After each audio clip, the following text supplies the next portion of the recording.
So நம்ம இப்போ வந்து 7th 3rd டேர்மில் பயணம் அப்படிங்கிற 3வது கதையை தான் பார்க்க போகிறோம். தான் மட்டுமே மகிழ்ச்சியாக வாழ நினைப்பது மனித பண்பு அன்று. பிறருக்கு உதவி செய்வதும் பிறரது சிறு சிறு ஆசைகளை நிறைவேற்றி அவர்களது மகிழ்ச்சியை கண்டு இன்பம் அடைவதும் சிறந்த மனித பண்பு ஆகும். இதனையே ஈத்துவக்கும் இன்பம் என்று நம் முன்னோர் குறிப்பிட்டனர். பிறருக்கு உதவி செய்து மகிழ்ந்த ஒருவரின் கதையை அறிவோம். ஸோ என்ன சொல்லியிருக்காங்க, நம்ம மட்டுமே மகிழ்ச்சியாக இருக்கணும் அப்படின்னு நினைக்கிறது மனித பண்பே கிடையாது. பிறருக்கு உதவி செய்வதும் பிறரது சின்ன சின்ன ஆசைகளை வந்து நம்ம நிறைவேற்றி அவங்களுடைய மகிழ்ச்சியை கண்டு நம்ம இன்பம் அடைவதும் சிறந்த மனித பண்பு அப்படின்னு சொல்லியிருக்காங்க.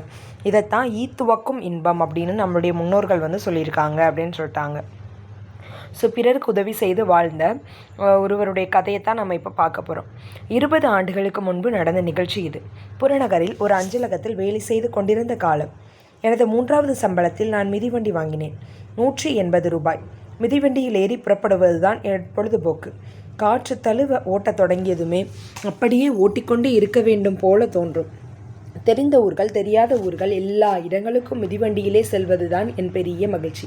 2 கூட்டாளிகளை சேர்த்து கொண்டு கிருஷ்ணராஜ சாகர் அணைக்கட்டு வரைக்கும் செல்வது 5-6 மாதத்திற்கு ஒரு முறையாவது நடக்கும்.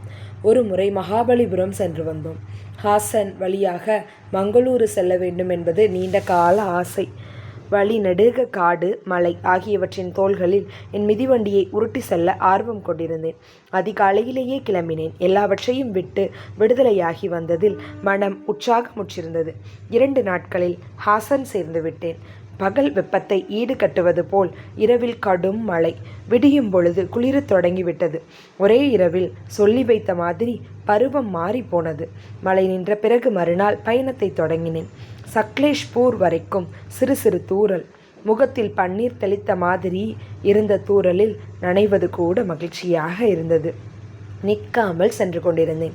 பெரிய இறக்கத்தில் இறங்கும்போது மிதிவண்டி சக்கரத்தில் காற்று இறங்கிவிட்டது. இதை நான் எதிர்பார்க்கவில்லை. ஒட்டுகிற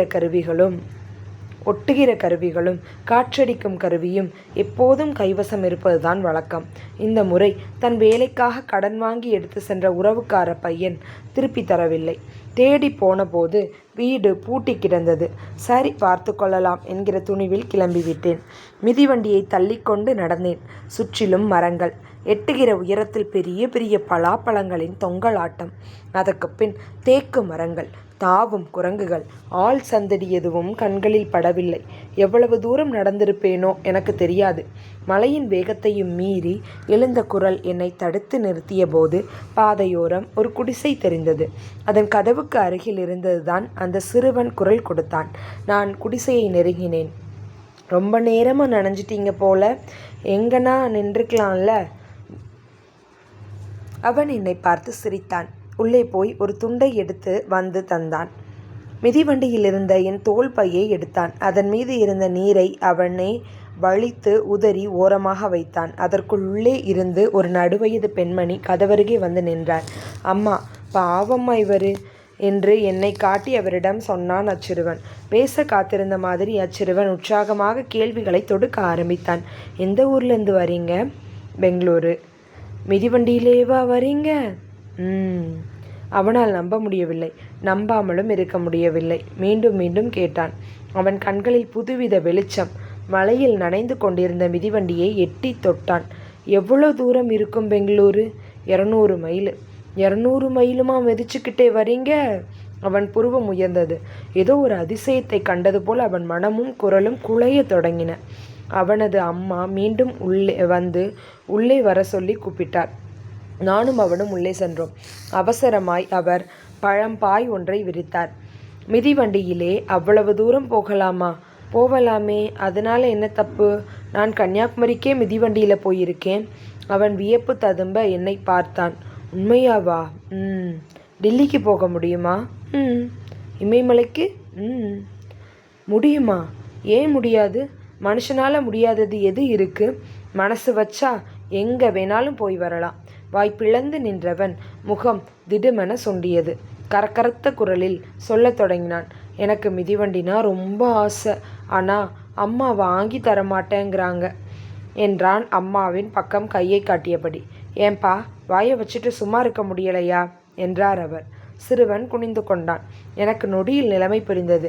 இல்லப்பா, நீ ரொம்ப சின்ன பையன் இல்லையா, ஓட்டுறது கடினமாக இருக்கும். நீ பெரியவனாயிட்ட அம்மா வாங்கி தருவாங்க. எங்கள் அம்மா கூட பெரியவனாயிட்ட பிறகுதான் வாங்கி தந்தாங்க என்றேன். அந்த பதில் அவனுக்கு மன நிறைவாக இருந்தது. அப்படியாம்மா என்று தன் அம்மாவை பார்த்தான் அச்சிறுவன். அவர் என்று சொல்லிவிட்டு உள்ளே சென்றார். உனக்கு ஓட்ட தெரியுமா? குரங்கு பெடல் போட்டுத்தான் ஓட்டுவேன். மழை நிற்கட்டும், நான் கற்றுக் கொடுக்கிறேன். அவன் மகிழ்ச்சியுடன் தலையை அசைத்து கொண்டான். உடனே அவன் தனக்கு தெரிந்த மிதிவண்டி பயிற்சியை பற்றி சொல்லத் தொடங்கினான். அரிசிக்கேரள மாமா வீடு இருக்குது, அங்குதான் மிதிவண்டி ஓட்ட கற்றுக்கிட்டேன். ஆனால் மாமா ரொம்ப கண்டிப்பு. அவர் இல்லாத நேரத்தில் தான் மிதிவண்டியை தொட முடியும். அச்சிறுவன் என்னோடு சுவர் ஓரம் படுத்து கொண்டான். என்னிடம் கதை கேட்கத் தொடங்கினான். நான் சுற்றிய ஊர்களை பற்றியும் பார்த்த மனிதர்களை பற்றியும் கேட்டான். நான் என் சிறுவயது காலத்தை எண்ணியபடி எல்லாவற்றையும் சொன்னேன். என் சின்ன வயதின் பிம்பமாக அவன் இருப்பது எனக்கு ஆனந்தமாக இருந்தது. பொழுது விடிந்த பொழுது மழை விட்டிருந்தது. சிறுவன் எனக்கு முன்னால் எழுந்து மிதிவண்டி அருகில் நின்றிருந்தான். காற்று இறங்கி போன சக்கரத்தை கையால் சுற்றி துணி ஒன்றை கட்டிவிட்டு சுற்றி கொண்டிருந்தான். என்னை பார்த்ததும் சிரித்தான். சக்கரத்து கம்பியில் சிவப்பு நிற துண்டு துணி ஒன்றை கட்டிவிட்டு அது மேலும் கீழும் மாறி மாறி வருவதை ஓட்டி காட்டினான். நான் சிரித்தேன். முதல்ல சக்கரத்தை சரி செய்யணும் என்றேன். பக்கத்து ஊரில் சந்திரே கவுடா மிதிவண்டி கடை வச்சிருக்காரு, அவர்கிட்ட போவலாம். மிதிவண்டியை தள்ளி வர அவனே முன் வந்தான். அவன் கைகள் பழகிய ஒரு நாய்க்குட்டியின் கால்களை பற்றுவது போல மிதிவண்டியின் கைகளை பற்றின. சைக்கிள் பழுதற்றிருந்ததால் ஏறி பறந்து விடுவான் போல தோன்றியது. ஸோ சைக்கிள் பழுது இல்லாமல் இருந்தால் ஏறி போயிடுவானோ. மணியை அழுத்தி சப்தம் எழுப்பி கொண்டே வந்தான். என்னை பற்றி விசாரித்தபடியே சந்திர கவுடா சக்கரத்தை சரி செய்து காற்றடைத்து தந்தார். நான் கொடுத்த பணத்தை நன்றியுடன் வாங்கி கொண்டார். வரும்போது அவனை மிதிவண்டியில் ஏறி ஓட்டி வரும்படி சொன்னேன். அவன் மகிழ்ச்சிக்கு அளவே இல்லை. குரங்கு பெடலில் தெத்தி தெத்தி ஓட்டினான். அவனை பிடித்து நிறுத்தி இருக்கையில் உட்கார வைத்து முதுகை வளைக்காமல் இருக்கும்படி சொன்னேன். கால்கள் ஓரளவு எட்டியும் எட்டாமலும் இருந்தன. தடுமாறினான். கால் எட்டாமல் போகும்போது இடுப்பை அதிகமாக வளைத்து விழுந்தான். ஏறத்தாழ 2 மணி நேரம் ஓட்டி கொண்டிருந்து விட்டு திரும்பினோம். அவனது அம்மா சூடான அவல் வறுத்து தந்தார். சாப்பிட்டு கொண்டிருக்கும் போதே மழை பிடித்து விட்டது. மழை நின்றதும் நான் கிளம்பிட நினைத்தேன். ஆனால் சிறுவன், எனக்கு நல்லா ஓட்ட கற்று தரேன்னு தானே சொன்னீங்க, எல்லாம் பொய் தானே என்று மடக்கினான். மழை நின்ற பிறகு அவனை அழைத்து கொண்டு வெளியே போனேன். மிதிவண்டியை ஓட்டிக்கொண்டே இருக்க வேண்டும் என்று அவன் ஆசைப்பட்டான். கால் எட்டுறதா இல்லையா என்று அடிக்கடி தலை குனிந்து பார்த்தான். அதுதான் ஒரே குறை, மற்றபடி இடுப்பு படிந்து விட்டது. மிதிவண்டி ஓட்டுற மாதிரியே இல்லை, ஏதோ ரெக்கை கட்டி பறக்கிற மாதிரி இருக்குது என்றான். அவன் கண்களை பார்க்க எனக்கு மகிழ்ச்சியாக இருந்தது. நண்பகலில் மீண்டும் மழை தொடங்கியது. சாயங்காலம்தான் நின்றது. நான் கிளம்பட்டுமா என்றேன். அச்சிறுவன் முகம் போன போக்கு சரியில்லை. வழியில் மறுபடியும் பெஞ்சா என்ன செய்வீங்க என்றான். எல்லாம் சமாளிச்சிடுவேன் என்றேன். அவனும் அவன் அம்மாவும் தடுத்தார்கள். இரவு முழுக்க சிறுவனிடம் மிதிவண்டி பயண அனுபவங்களை பகிர்ந்து கொண்டேன். விடிஞ்சதும் நானும் உள்ளே வரட்டுமா? உற்சாகம் ஊட்டினேன். அரிசிக்கேரள என்னை விட்டுடுங்க, மாமா வீட்டில் 2 நாள் இருந்துட்டு திரும்பிடுவேன். விடிந்த பொழுது மழை விட்டிருந்தது. அவர்களுக்கு கொஞ்சம் பணம் தரலாம் என்று தோன்றிய எண்ணத்தை உடனடியாய் விளக்கினேன். எதுவும் தராமல் இருப்பதும் வருத்தமாக இருந்தது. விடைபெற்று கொள்ளும்போது மனசின் ஊமை வலி எழுந்தது. சிறுவன் மிகவும் வாதாடி என்னுடன் வருவதற்கு அனுமதி பெற்றுவிட்டான். அவனது அம்மா மீண்டும் பத்திரம் பத்திரம் என்று திரும்ப திரும்ப சொன்னார்.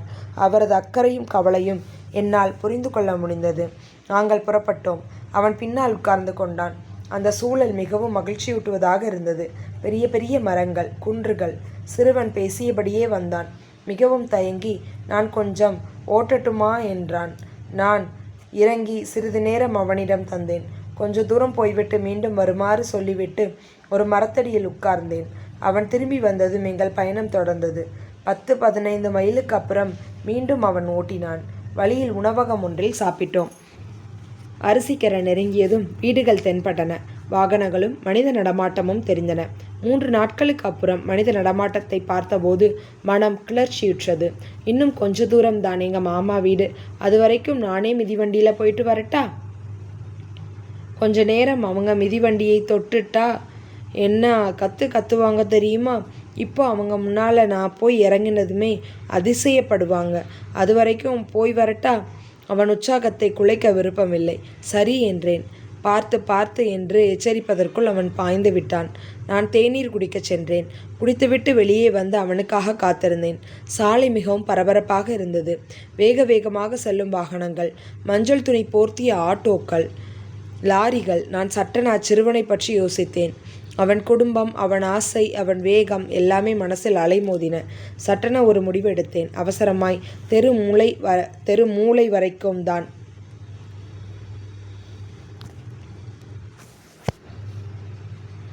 அவன் முகம் தெரிவது போல் இருந்தது. என்னை பார்த்து பெருமிதமாய் அவன் சிரிப்பது போலவும் இருந்தது. எதிர்பாராத விதமாக முன்னால் வந்து நின்ற ஹாசன் பேருந்தில் சட்டென்று ஏறி உட்கார்ந்து விட்டேன். வண்டியும் உடனே கிளம்பி விட்டது.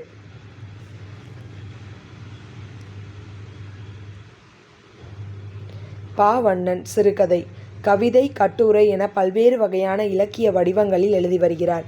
கன்னட மொழியிலிருந்து பல நூல்களை தமிழில் மொழிபெயர்த்துள்ளார். வேர்கள் தொலைவில் இருக்கின்றன, நேற்று வாழ்ந்தவர்கள், கடலோர வீடு, பாய்மர கப்பல், மீசைக்கார பூனை, பிரயாணம் உள்ளிட்ட பல நூல்களை எழுதியுள்ளார். பிரயாணம் என்னும் நூலில் உள்ள பயணம் என்னும் சிறுகதை இங்கு தரப்பட்டுள்ளது. ஸோ பா. வண்ணன் அப்படிங்கிறவங்களோட சிறுகதை, கவிதை, கட்டுரை அப்படின்னு நிறைய டைப்பில் எழுதக்கூடியவங்க. ஸோ கன்னட மொழியிலிருந்து பல நூல்களை தமிழில் அவர் மொழிபெயர்த்திருக்காரு. ஸோ கன்னடம், தமிழ் ரெண்டுமே நல்லா தெரிஞ்சவர். வேர்கள் தொலைவில் இருக்கின்றன, நேற்று வாழ்ந்தவர்கள், கடலோர வீடு, பாய்மர கப்பல், மீசைக்கார பூனை, பிரயாணம் உள்ளிட்ட பல நூல்களை எழுதியுள்ளார். பிரயாணம் என்னும் நூலில் உள்ள பயணம் என்னும் சிறுகதை இங்கு தரப்பட்டுள்ளது அப்படின்னு சொல்லி இந்த கதையை முடிச்சிட்டாங்க. ஸோ ரொம்பவே நல்லா இருந்துச்சு கதை. ஸோ ஒரு சின்ன பையன் வீட்டுக்குள்ளே இவங்க தங்குறக்காண்டி போய்க்கிறாங்க. அந்த பையனுக்கு மிதிவண்டினா இஷ்டம். ஸோ அவனுக்கு ஓட்ட சொல்லி கொடுத்துட்டு அந்த மிதிவண்டியை கிஃப்ட் பண்ணிட்டு ஹீரோ கிளம்புற மாதிரி கதை. ஸோ இதை எழுதுனது பா. வண்ணன் அப்படிங்கிறவங்க. வேர்கள் தொலைவில் இருக்கின்றன, நேற்று வாழ்ந்தவர்கள், கடலோர வீடு, பாய்மர கப்பல், மீசைக்கார பூனை, பிரயாணம் உள்ளிட்ட பல நூல்களை எழுதியுள்ளார் அப்படின்னு சொல்லியிருக்காங்க.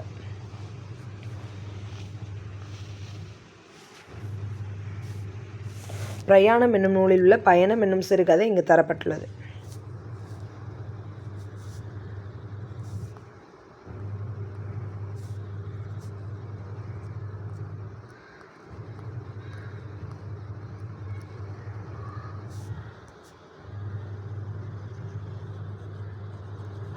ஸோ இதில் படிக்கணும் அப்படின்னா, பா. வண்ணன், வேர்கள் தொலைவில் இருக்கின்றன, நேற்று வாழ்ந்தவர்கள், கடலோர வீடு, பாய்மர கப்பல், மீசைக்கார பூனை, பிரயாணம்.